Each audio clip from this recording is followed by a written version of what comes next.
नमस्कार। राज्य शिक्षा शोध एवं प्रशिक्षण परिषद बिहार पटना में आप सबका स्वागत है। प्यारे बच्चों, हम लोग सीख रहे हैं वास्तविक संख्याएं। पिछली कक्षा में हम लोगों ने बात किया था यूक्लिड का विभाजन का एल्गोरिदम पर, साथ ही साथ उसका प्रमेयिका पर। आज की कक्षा में हम लोग बात करेंगे अंकगणित के आधारभूत प्रमेय पर। अंकगणित की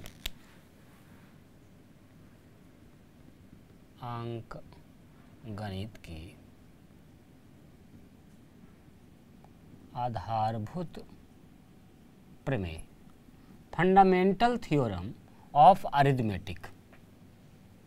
अब वस्तुतः इससे संबंधित हम लोग चाहे न चाहे काम तो करते ही रहे हैं, बस उसे अब एक प्रमेय के रूप में, थ्योरम के रूप में देखेंगे। प्रमेय या थ्योरम क्या होता है?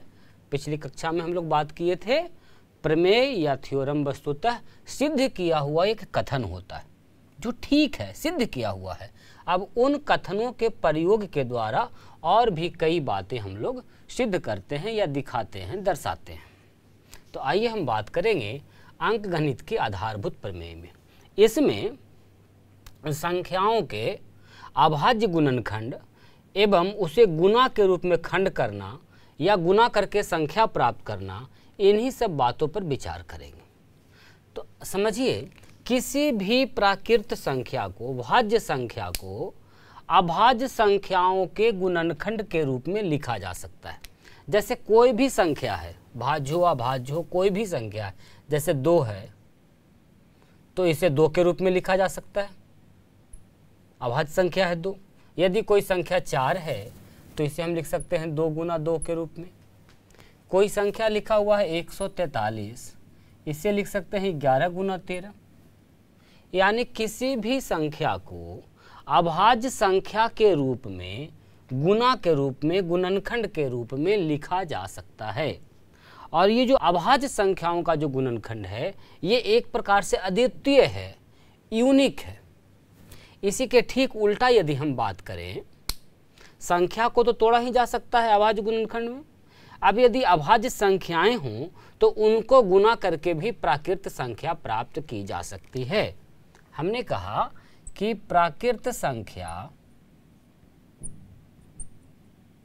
को हम लोग अभाज्य संख्या के गुणनखंड के रूप में कर सकते हैं। अभाज्य संख्या के गुणनखंड पहले से भी हम लोग करते आए हैं गुणनखंड। या इसके उल्टा, अभाज्य संख्या यदि है तो उसे गुणा करके हम प्राकृत संख्या भी प्राप्त कर सकते हैं। जैसे कुछ अभाज्य संख्याएं मान के चलिए हम ले लेते हैं, 2 है, 3 है, 5 है, 7 है, 11 है, ऐसे बहुत सारी अभाज्य संख्याएं। अब इन अभाज्य संख्याओं को यदि हम गुणा करें, यहाँ देखिए प्राकृत संख्या को तोड़ रहे तो टूट रहा था। अब जो टूटा हुआ अभाज्य संख्या है या अभाज्य संख्या है, इसको यदि हम गुणा करें, देखिए 5 गुना 7 कर देते हैं, या 2 गुना 3 करते हैं, या 2 गुना 3 गुना 5 करते हैं, तो इस प्रकार से आपको संख्याएं प्राप्त होगी, प्राकृत संख्याएं प्राप्त होगी। दोनों बातें सही हैं। प्राकृत संख्या को अभाज्य संख्या के गुणनखंड के रूप में एवं अभाज्य संख्याओं को गुणा करके पुनः से नई नई संख्याएं, भाज्य संख्याएं प्राप्त की जा सकती हैं। अब देखिए, ऐसी अभाज्य संख्याएं तो बहुत सारी हैं। यदि अभाज्य संख्याओं का पूरा समुच्चय, पूरा सेट आपको दे दिया जाए, हमको मिल जाए, तो उसमें कितनी संख्याएं होंगी? सभी अभाज्य संख्याएं यदि हम एक जगह एकत्र करें तो बताइए कितनी संख्याएं होंगी? परिमित होगी या अपरिमित हो जाएगा? बिल्कुल ठीक कह रहे हैं आप, अभाज्य संख्याएं अपरिमित रूप से हैं, बहुत सारी हैं। अब उन सबों को यदि, उन सबसे यदि हम संख्या बनाना शुरू करें, किन्हीं 2 को गुणा करके या 1 को, या एक ही संख्या को घात के रूप में बार बार गुणा करके, जैसे 5 और 7 से हमने बनाया 35, 5 गुना 5 गुना 7 यदि कर दें, 5 का 2 घात कर दिया, फिर कौन सी संख्या बन जाएगी? और इस प्रकार कितनी संख्याएं बनेंगी? ढेर सारी अपरिमित संख्याएं बन जाएंगी। और इस प्रकार जो ढेर सारी संख्याएं बनेगी वो कहीं न कहीं सब भाज्य संख्याएं होगी।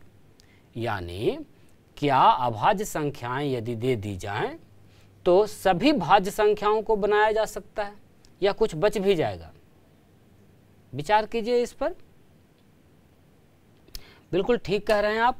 अपरिमित रूप से जो अभाज्य संख्याएं होंगी तो उनसे अपरिमित रूप से ढेर सारी संख्याओं का निर्माण होगा और सभी संख्याओं का निर्माण संभव है। या इसे ऐसे भी कह सकते हैं कि किसी भी संख्या को अभाज्य संख्या के गुणनखंड के रूप में निश्चित रूप से दिखाया जा सकता है। या इसके उल्टा अभाज्य संख्याएं या ढेर सारी हैं तो उनको गुना करके सभी संख्याओं को बनाया जा सकता है। आइए अभाज्य गुणनखंड हम देख रहे हैं तो हम लोग फैक्टराइजेशन जो ट्री होता है, अभाज्य गुणनखंड का ट्री, वृक्ष, उसे एक संख्या के लिए देखते हैं। हम लोग बात कर रहे हैं गुणनखंड वृक्ष की। पहले भी बहुत सारा गुणनखंड किया है आपने। आइए एक संख्या लेते हैं 32,760। इसका हम लोग गुणनखंड करते हैं। चलिए 2 से गुणनखंड किया तो दूसरा पार्ट क्या हो जाएगा हमारा? 2 निकालिए इसमें से, क्या हो जाएगा बच्चों? 16 दूनी 32, 2 तिहाई 6, 1 8 दूनी 16। पुनः से इससे निकालिए 2, कितना आ जाएगा? 8 19 0। पुनः से निकालिए, 2 बाहर कर दिया हमने। चलिए क्या बच गया? अब तो देखिए 2 नहीं निकलेगा इसमें से।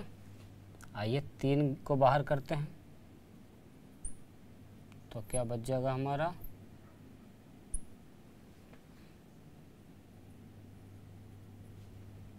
पुनः से 3 बाहर करेंगे,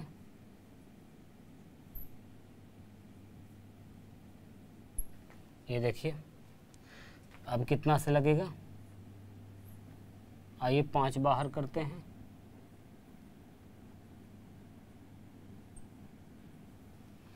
पुनः इसको अलग करते हैं,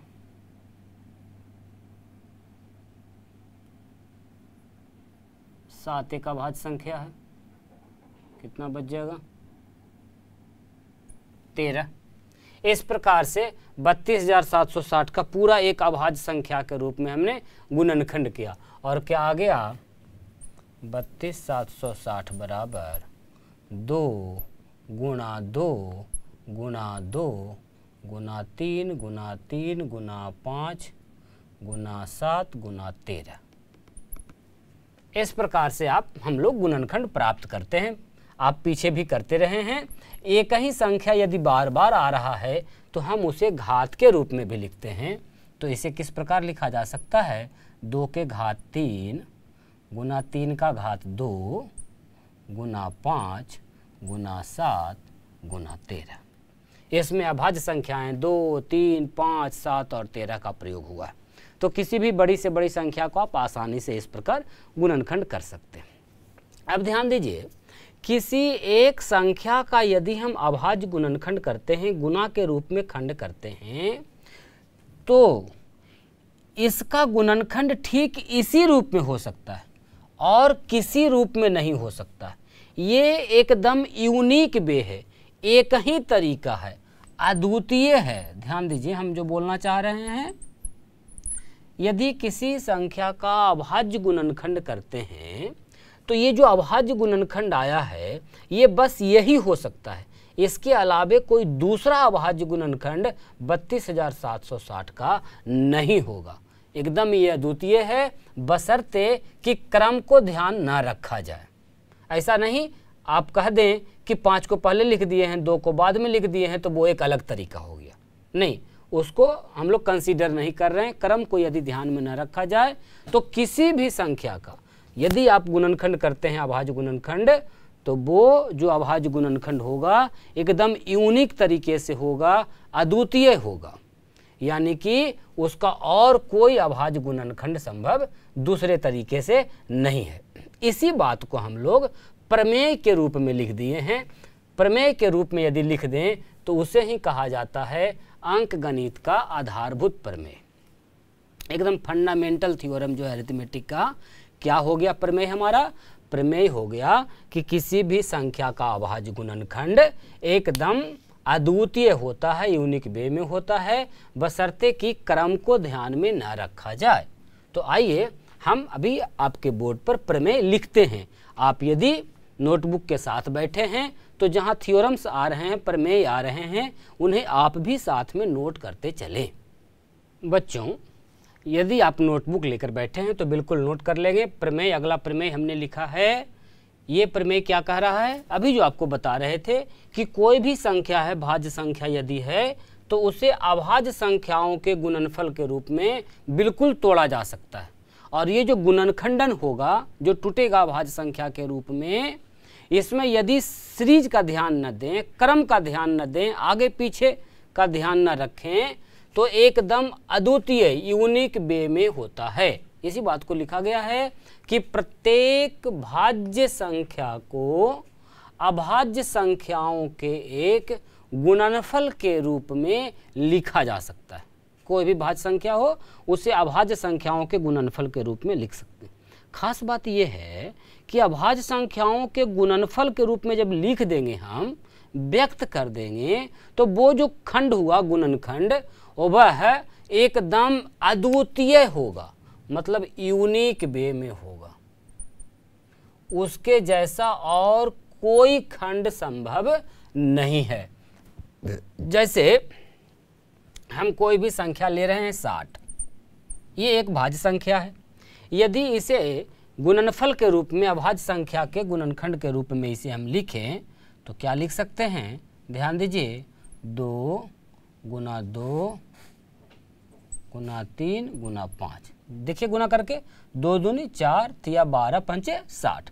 अब एक बार जब भाज्य संख्या अभाज्य गुणनखंड के रूप में लिखा गया तो 60 को अब आप और कोई भी तरीके से अभाज्य गुणनखंड में नहीं लिख सकते हैं। यही एक तरीका है।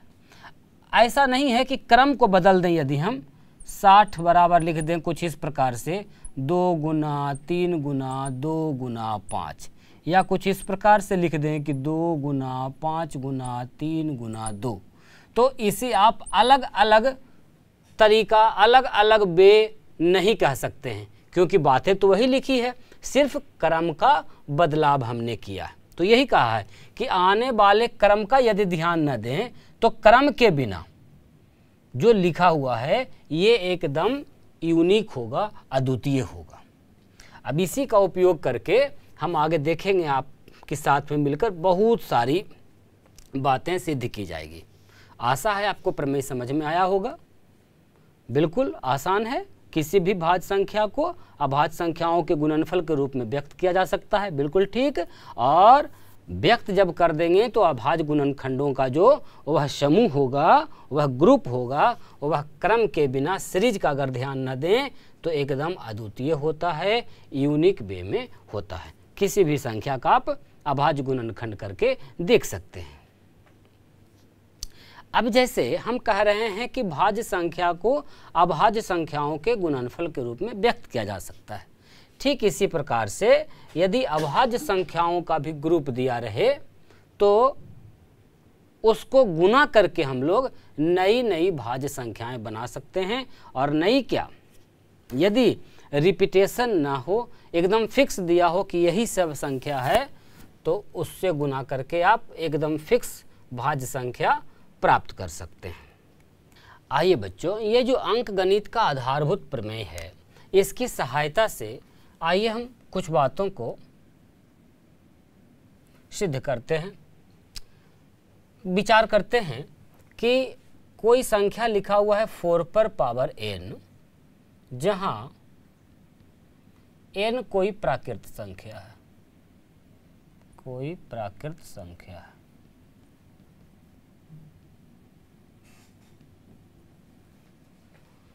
फोर पर पावर n का मतलब समझ रहे, 4 × 4 जितना भी टाइम्स ये जाए।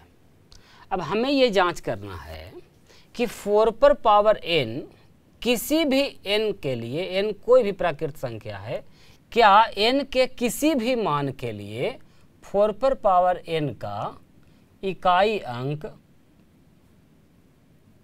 शून्य होगा, इस बात की जांच करनी है।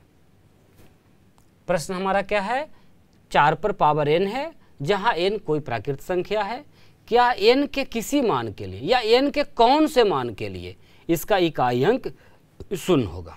तो आइए समझते हैं। एक बात तो हम लोग जान गए हैं फंडामेंटल थ्योरम में कि जब हम गुणनखंड कर देंगे तो बस वही एक लास्ट तरीका है, अब उसको और भी तरीके से गुणनखंड नहीं किया जा सकता। अभाज्य गुणनखंड की बात हम कर रहे हैं, तो हमें दिखाना है कि क्या 4 पर पावर n का इकाई अंक यूनिट डिजिट सबसे अंत का जो अंक है वो शून्य होगा। तो आप तो जानते ही हैं बच्चों कि यदि किसी संख्या का इकाई अंक शून्य होगा, इसका मतलब है कि वह 5 से विभाजित होगा। और 5 से विभाजित होने का क्या मतलब है कि उसके गुणनखंड में 5 विद्यमान होना चाहिए।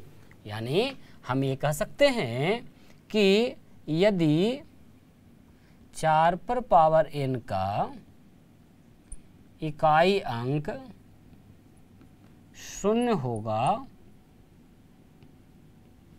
तो वह 5 से विभाज्य होगा,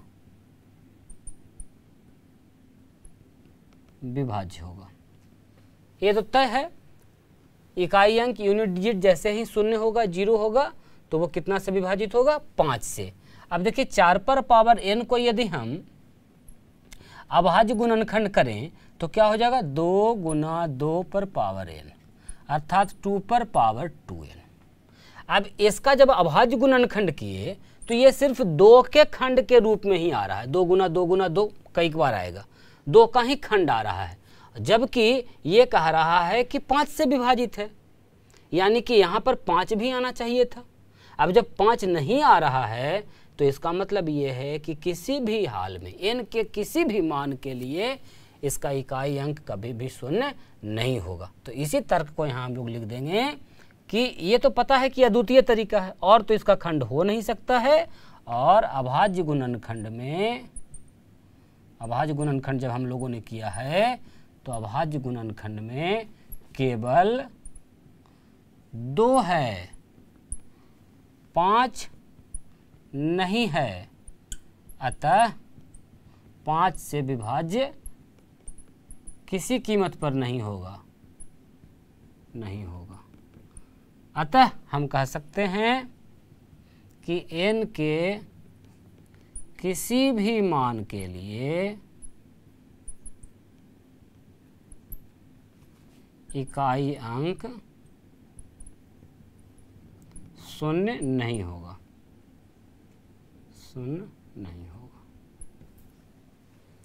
इस प्रकार से जो अद्वितीय तरीका है अभाज्य गुणनखंड करने का, इसकी सहायता से हम बातों को सिद्ध कर सकते हैं, साबित कर सकते हैं। साथ ही साथ इसका उपयोग हम लोग पीछे में जब HCF LCM बना रहे थे पिछली कक्षाओं में, तो उस समय इसी का उपयोग हम लोग कर रहे थे, लेकिन लिख नहीं रहे थे, इसका उल्लेख नहीं कर रहे थे। आइए एक बार तेजी से देख लेते हैं HCF LCM में किस प्रकार हम लोग अंकगणित के आधारभूत प्रमेय का प्रयोग करते हैं। आइए समझते हैं HCF एवं LCM में हम लोग किस प्रकार से इस प्रमेय का उपयोग करते आए हैं। तो यदि कोई 2 संख्या ले लेते हैं, चलिए 6 और 20, 2 संख्याएं हमने लिया। इसका HCF या LCM हम लोग कैसे ज्ञात करते थे, अभाज्य गुणनखंड विधि के द्वारा। तो अभाज्य गुणनखंड विधि के द्वारा, अभाज्य गुणनखंड विधि से आइए हम ज्ञात करते हैं HCF और LCM। तो सबसे पहले हम लोग क्या करेंगे, इसका अभाज्य गुणनखंड कर लेंगे, जो कि एकदम यूनिक वे में होता है, यानी कि और कोई तरीका नहीं है, बस यही होगा तो यही होगा, यही एक तरीका है। उसी प्रकार 20 का यदि हम कर लें तो क्या हो जाएगा, 2 पर पावर 2 गुना 5। और अभाज्य गुणनखंड करने के बाद ध्यान में आपको है HCF कैसे ज्ञात करते थे हम लोग, वह फैक्टर, वह अभाज्य गुणनखंड प्राइम फैक्टर जो दोनों में उभयनिष्ठ हो और कम से कम न्यूनतम घात के साथ हो। तो दोनों में उभयनिष्ठ कौन है, आप देख लीजिए, 2 है और उसका न्यूनतम घात कितना है, 1। तो हमारा HCF कौन हो गया? 2। किसको कह रहे थे? उभयनिष्ठ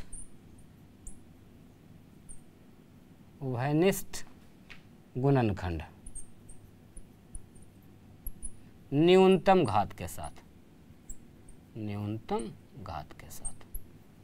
इस प्रकार आसानी से हम लोग ज्ञात कर ले रहे थे। और LCM किस प्रकार ज्ञात करते हैं बताइए?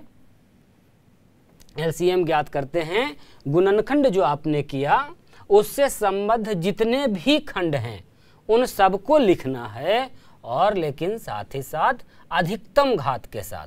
तो इसमें कितने खंड हैं जो इससे संबंधित है? देखिए 2 है, 3 है और 5 है।